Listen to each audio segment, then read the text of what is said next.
글이 없다 보니까 정말 다양한 의견을 주시거든요. 과정이 굉장히 행복한 책?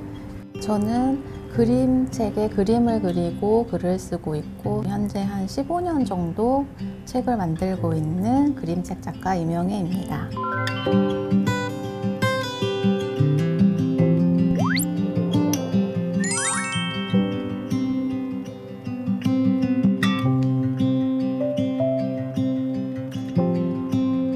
제가 이제 뭐 공부를 특별하게 잘하거나 뭘 이렇게 잘하는 게 없이 그냥 무난하게 그냥 그런 아이들 있잖아요. 그랬는데 중학교 때 처음으로 그림을 그려서 칭찬을 받은 거예요. 미술 선생님한테. 그러면서 너는 전공을 해보는 건 어떻겠니라고 이제 권유를 받았는데 그때 이젠 고민을 많이 했었던 것 같아요. 내가 잘하는 게 뭐고 뭘 할 때 제일 행복한가 라는 생각을 했을 때 그림이지 않았을까.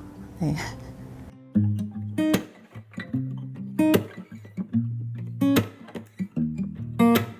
그림책 작업을 이제 직업으로 삼으면서 습관을 들였던 것 중에 하나가 그림 일기. 사실은 초등학교 고학년 때 하고서는 거의 안 하잖아요. 근데 글과 그림을 같이 쓸 수 있는 그림 일기가 작가로서 가장 습관을 들여야 되는 부분이 아닌가 싶어서 스케치북에 항상 일기를 써요. 거기에서 발전되는 경우들이 되게 많거든요. 그러니까 그게 소재가 돼서 참고를 많이 하는.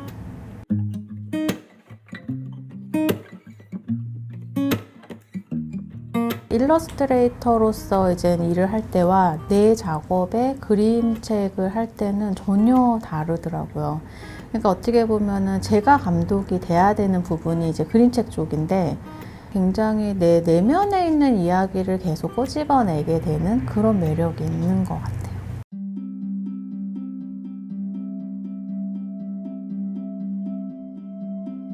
저는 이제 작업할 때 팟캐스트를 많이 틀어놔요. 빨간 책방 같은 거 이동진 씨가 하는 그런 거를 틀어놓고 계속 책에 대한 이야기를 좀 듣는다든지 아니면 괜찮은 게 있으면 메모를 그때그때 해서 이미지로 연상되는 말들이 있거든요. 그런 거를 그날 그려본다든지 하면서 아이디어를 이제 그런 식으로 얻고 있습니다.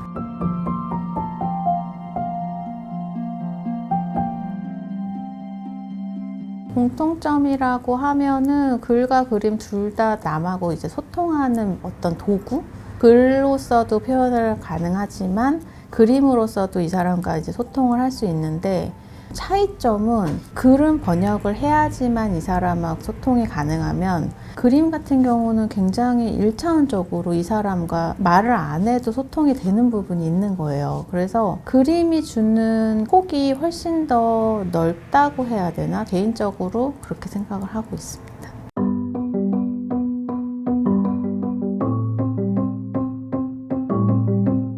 제 책 중에 아마 가장 많이 안 팔린 10초라는 책이 있는데 저는 10초라는 책을 가장 마음에 들어 하거든요. 그게 사실은 글도 없고 주제가 명확하게 난해하다 보니까 대중적이지 않아서 많이 안 팔렸는데 10초를 작업할 때 가장 행복했거든요. 내 방식대로 내가 이렇게 만들었는데 과정이 굉장히 행복한 책? 그리고 글이 없다 보니까 정말 다양한 의견을 주시거든요. 그림책의 매력이 그런 게 아닌가 싶은데 아직까지는 글이 없는 그림책이 좀 대중적이지 않다 보니까 조금 사랑을 못 받지 않는 거 아닌가. 그래서 10초라는 책을 이제 세미나를 어딜 가면 항상 가지고 다니면서 이야기를 해요.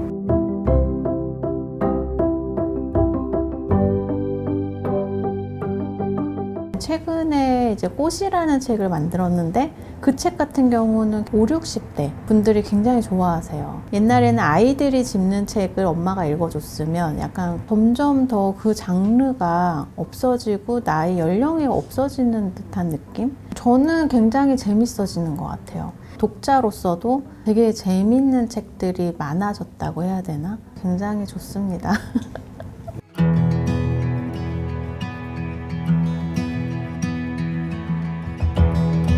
아이들이 뭐 좋아하는 책 작가? 애들하고 이렇게 놀면서 아이들이 좋아하는 코드가 있거든요.